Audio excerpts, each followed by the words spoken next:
බැලුවොත් හරි ලේසි වෙයි. ශිෂ්‍යත්වයේ පාස් වෙයි.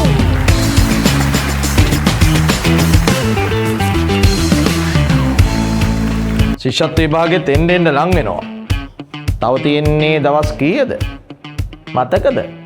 ගැනලා බලන්න. හරි. මේ දවස්වල ඔළුව හෙල්ලිලානේ තියෙන්නේ. හොල්ලන්න නැතුව විභාගෙ දිනන්න ඕන අපි ආවා අද දවසේ. දූල පුතාලගේ නිවහනට IQ මට්ටම වැඩි කරන්න. තාර්කික හැකියාව වැඩි කරන්න අභ්‍යාසයකුත් අරගෙන. බැලුවොත් හරි ලේසි වෙයි. ශිෂ්‍යත්වයේ පාස් වෙයි.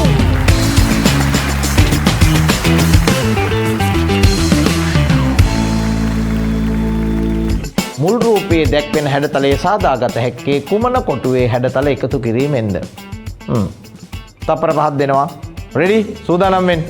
නැත්නම් ඉතින් මේක එකපාරටම අපිට හදලා පෙන්නන්න බෑනේ නේ. Ready 1 2 3 go.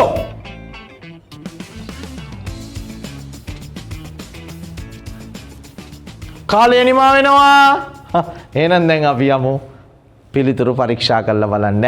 පිළිතුරු පරීක්ෂා කරන්න තියෙන්නේ යන්නේ නිර්මාණය කරන්න ඕනේ. හැබැයි ඉතින් පරීක්ෂා කරනකොට නිර්මාණයත් කරන්න වෙනවා.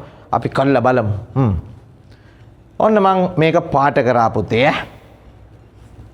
අවබෝධයක් දෙන්න හැඩතල ටික පාට කරා. ඔක්කොම එකට හලෝලා තියෙන්නේ.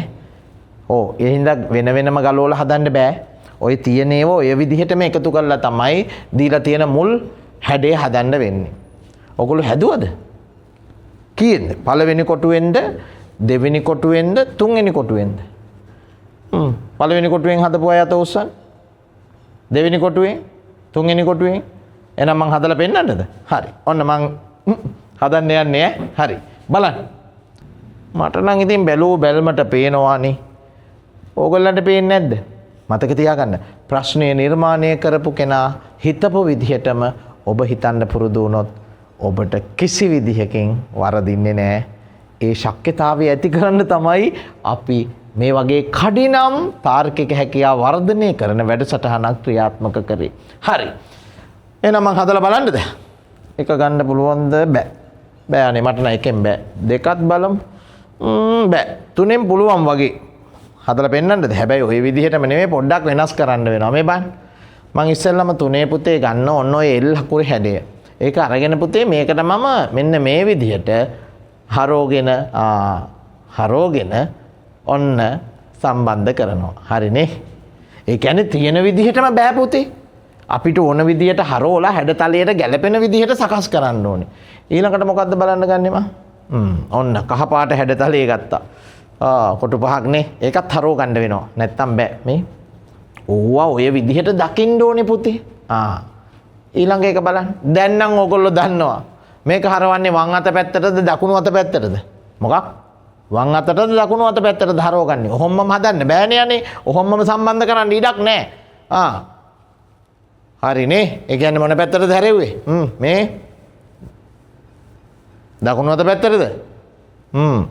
වම් අත පැත්තටද? හිතන්ඩානේ. අන්න එහෙනම් සම්බන්ධ කරා. හරි නේද? එහෙනම් පුතේ අපිට පැහැදිලි මුල් හැඩය හදා ගන්න පුළුවන්. හැඩතල සියල්ලම තියෙන්නේ තුනේ. ඉර ගහනකොට සැලකිලිමත් වෙන්න රූපයේ ආරම්භයේ ඉඳන් රූපය නිමා වෙනකන් සරල රේඛීයව අංකයට යටින් ඉර ගහන්න. පසුගිය විභාගික ලකුණු 27 මාරක් ඉර හන්දා හිමි කරගත්ත දරුවෙක් මට හම්බ වෙලා තියෙනවා. පරිස්සම් වෙන්න. එහෙනම් අපි අභ්‍යාස 23 නිමා කළා. 24න් හමු වෙමු. අයියා දැන් හරි උගතෙක් වගේ. මං චතුර පත්තරේ කියවනවානේ. මාත් චූටි බබා කියවනවානේ. එහෙනම් ඔයත් උගතෙක් තමයි. දරුවන්ව උගත්තු කරන්න තමයි චූටි බබා චතුර වගේ පත්තර තියෙන්නේ. පහේ ශිෂ්‍යත්ව කඩේම ජයග්‍රහණය කරන ඔබේ දරුවාට මහජන බැංකුවෙන් විශේෂ ඇගයීමක් සමග රන් පදක්කම්.